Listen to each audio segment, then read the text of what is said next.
Saudi state television is reporting a missile was intercepted over the capital Riyadh. Another missile has reportedly hit the southern coastal city of Jizan on the Red Sea near the border with Yemen. Let's bring in the editor of Arab Digest, Bill Law. He joins us live via Skype from Glasgow. Good to have you with us here on the News Hour. This is, of course, a developing story. Details are still coming in. But if these missiles well, we're hearing from Saudi state media that missiles have been intercepted, what would be your initial read on this situation? Who is likely to have been behind this? Well, I think it's very clear that it's the Houthis who are behind it. The Houthis have been engaged in an offensive over the past couple of weeks. They've just taken Al Jauf governorate, which is next door to Saudi Arabia in the north of Yemen. They're threatening another governorate, Marib, which is the oil-producing region of Yemen. So they are running hard and fast right now. So I think it's very clear to me, at any rate, that these will have come from the Houthis. This is a message, if you will, to the Saudis that you are vulnerable to us, and we have the capability to hit you pretty well anywhere we would choose. The Houthis have fired many missiles into Saudi Arabia over the course of at least the last 2 years. And some of them have been intercepted. Others have fallen perilously close to the Riyadh airport. Others have hit facilities in the eastern province, Aramco facilities. So the Houthis are sending a message here.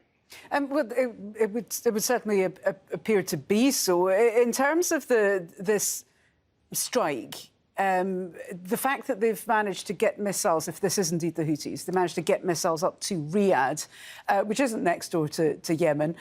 What does this say about the strength of the Houthis right now? Does this suggest that they are gaining in momentum, gaining in strength at this time?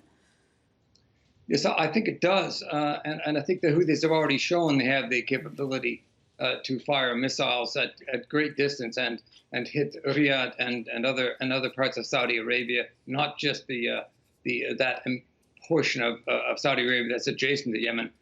And I think that they are, as I said, on an offensive.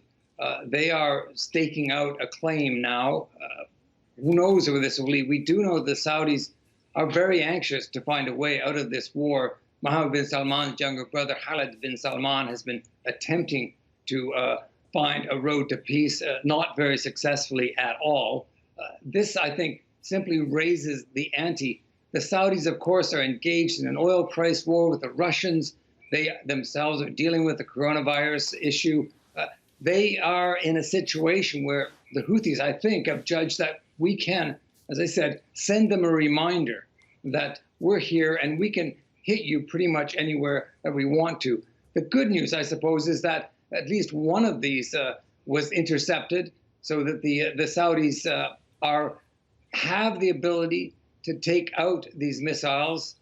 Previously, they were showing themselves not particularly good at that. You recall the attack on the Aramco facilities last September, the pinpoint attack, really, which the Saudis simply did not wake up to before it was far too late. So the Saudis, I suppose you could say, the good news out of this for them is that they did at least intercept the one missile over Riyadh. You mentioned earlier that the message the Houthis were perhaps sending to the Saudis is that you are vulnerable. We are in the midst of this appalling coronavirus pandemic where everybody, it would appear, is vulnerable.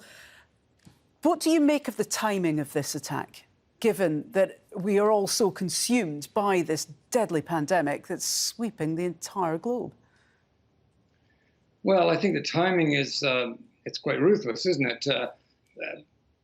The Houthis themselves, Yemen is facing a coronavirus crisis. The Houthis do not seem to be particularly concerned in any way about the civilian population. They've already shown that in terms of the way in which they've withheld humanitarian food and medicine.